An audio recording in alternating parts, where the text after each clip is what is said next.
आदर्श gas की entropy, energy of an ideal gas. ऊष्मागतिकी के प्रथम नियम से हम जानते हैं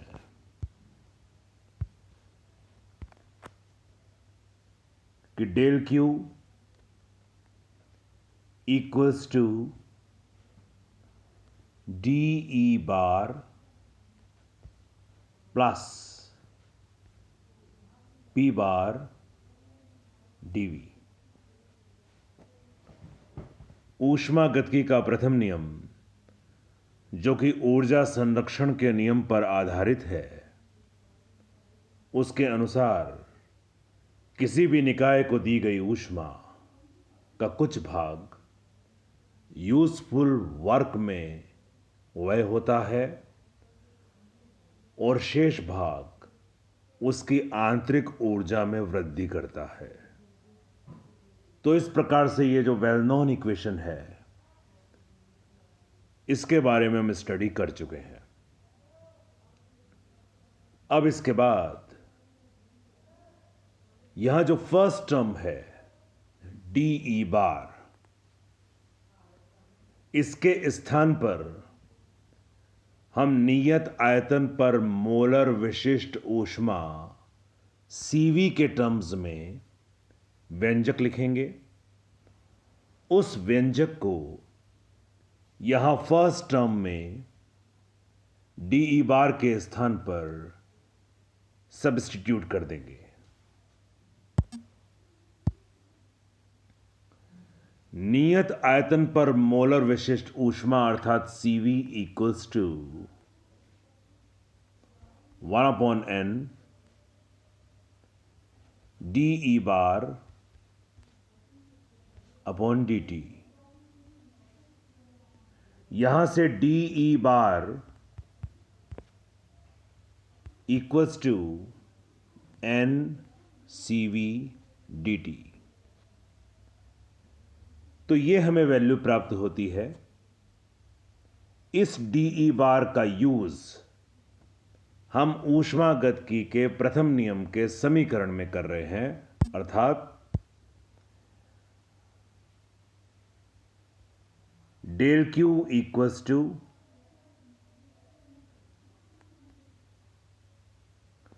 अब हमने डीई बार के समीकरण का प्रयोग किया, तो डीई बार के स्थान पर हम लिखेंगे n c v dt and plus p bar d v as it is.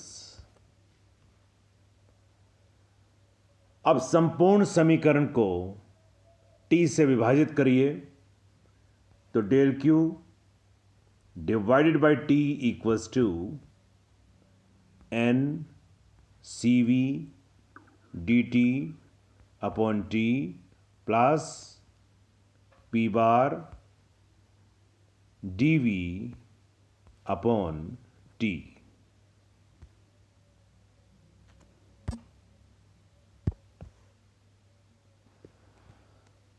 यहां जो del q upon t LHS में आपको दिखाई दे रहा है, ये एंट्रोपी में परिवर्तन ds को रिप्रेजेंट करता है, और RHS की सेकंड टर्म में जो p बार अपॉन टी दिखाई दे रहा है, उसके स्थान पर हम आदर्श गैस के अवस्था समीकरण का प्रयोग कर nr अपॉन v लिख सकते हैं, क्योंकि हम जानते हैं कि p bar v equals to nRT। This is the equation of ideal gas.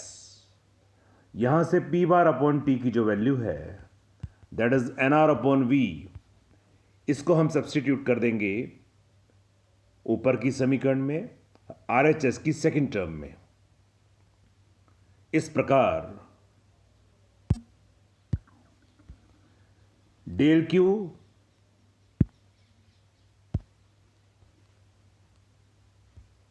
upon t equals to first term as it is, that is n cv dt upon t plus यहां हमने अवस्था समीकरण का प्रयोग किया है, तो ये हो जाएगा NR dV अपॉन V। जैसा कि हमने आपसे कहा था कि जो LHS है, this LHS that is del Q upon T is change in entropy. Therefore LHS हो जाएगा DS change in entropy equals to N is common. जब N को कॉमन ले लिया जाएगा तो inside the bracket you will get CV dt upon T plus R dV upon V। This is equation number 1।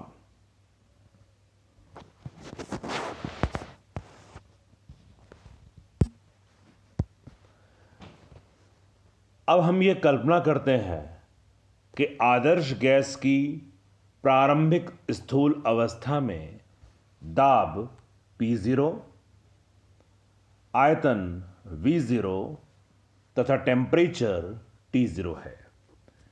यानी जो इनिशियल कंडीशन है ideal gas का, उसमें प्रेशर P0, आयतन V0 and temperature is represented by suppose T0। अब जो समीकरण 1 हमें प्राप्त हुआ है वह अनंत सूक्ष्म स्थैतिक कल प्रक्रम के लिए वैध होने के कारण प्रक्रम में ताप एवं आयतन में परिवर्तन अत्यंत मंद गति से करवाते हैं। हम ये उम्मीद कर रहे हैं कि जो चेंज है, जो परिवर्तन है, वो बहुत स्लो हो रहा है। इस प्रकार से अगर ऐसा होगा तो प्रक्रम में प्रत्येक अत्यंत सूक्ष्म परिवर्तन के पश्चात निकाय संतुलन अवस्था में ही रहेगा। यदि ऐसा स्मॉल परिवर्तन कराया जाए, उस कंडीशन में जो इक्वेशन हमें प्राप्त होगी, जो इस चेंज को दिखाएगी, उस change that change will be represented by integration sign. Because if the change is very small, then physical quantities are represented by integrating that physical quantity. Therefore, in this case, S minus S0, that is DS, DS के स्थान पर final S initial S0, that will be equal to integration DS equals to integration del Q upon T equals to N integration. अब temperature की जो lower limit है जिसको हम assume कर रहे हैं T0, और जो अपर लिमिट है that is T, here CV dt upon T plus N। Again volume का जो लोअर लिमिट है that is V0, upper limit is V, so it is R dV upon V।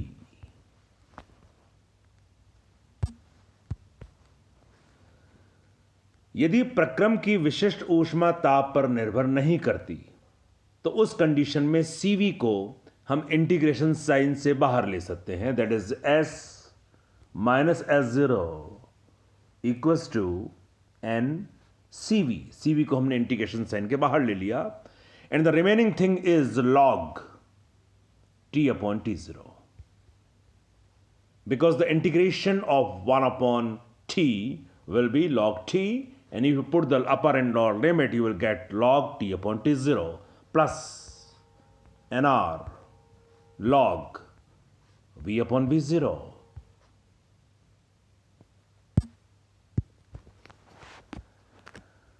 अब यहां से जो विदाउट जीरोज टर्म्स हैं उनको हम एक ब्रैकेट में एडजस्ट करते हैं, और जो जीरोज वाली टर्म्स हैं जो इनिशियल स्टेज को दिखाती हैं उन्हें सेकंड टर्म में रिप्रेजेंट करते हैं।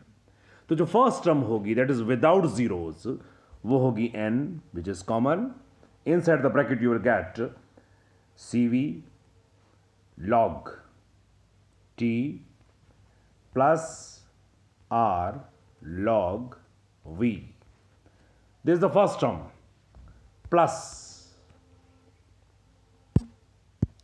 second term will be S0 minus NCV log T0 minus NR log V0. This is the second term.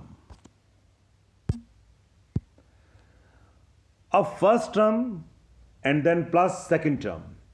Second term, that is zeros wali term. Zeros wali terms means initial stage, and initial stage is constant. तो जो second term है वो एक नियतांक है, स्थिरांक है, constant है. So we'll get S is equal to, first term is N, then bracket log T plus R log V, close the bracket, plus this is constant because जो सेकेंड टर्म है, जो जीरोज वाली term है, वो initial stage को दिखाती है जो कि कांस्टेंट है. तो ये हमें एक इक्वेशन प्राप्त होती है. इस इक्वेशन में नियतांक को निर्देश अवस्था की एंट्रोपी S0, ताप D0, आयतन V0 द्वारा ज्ञात कर सकते हैं.